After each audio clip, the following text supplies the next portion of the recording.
प्रतिमा recording studio Sheikhpura.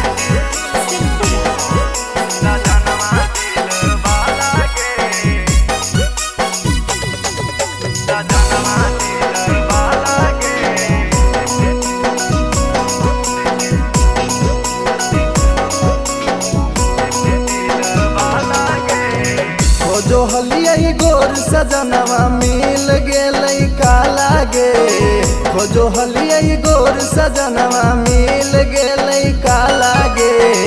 काला बाबा की गे साखी सजनवा दिल वाला गे, काला बाबा की गे साखी सजनवा दिल वाला गे, सजनवा दिल वाला गे।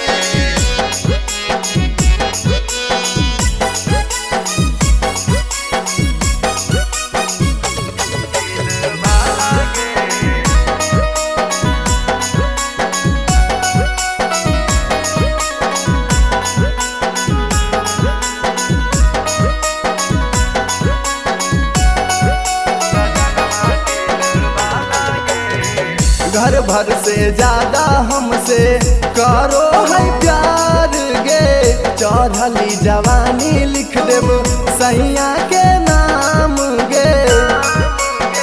घर भर से ज्यादा हमसे करो है प्यार गे, चढ़ली जवानी लिख देब सैया के नाम गे।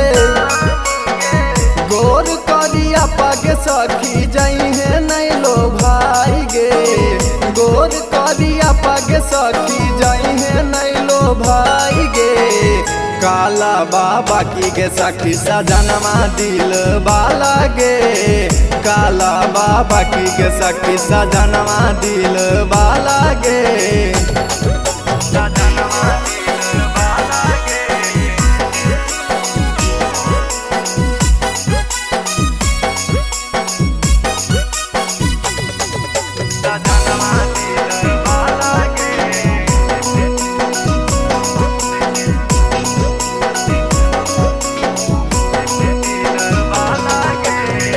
गोर का मराद कर दो गोर पर गुमान गे, करिया भतार रख दो दिल के भीतर गे। गोर का मराद कर दो गोर पर गुमान गे, करिया भतार रख दो दिल के भीतर गे। राजीव सजनवा के सखी जइहे नहीं भुलाई गे, तीरा सुन सजनवा के सखी जइहे नहीं भुलाई गे।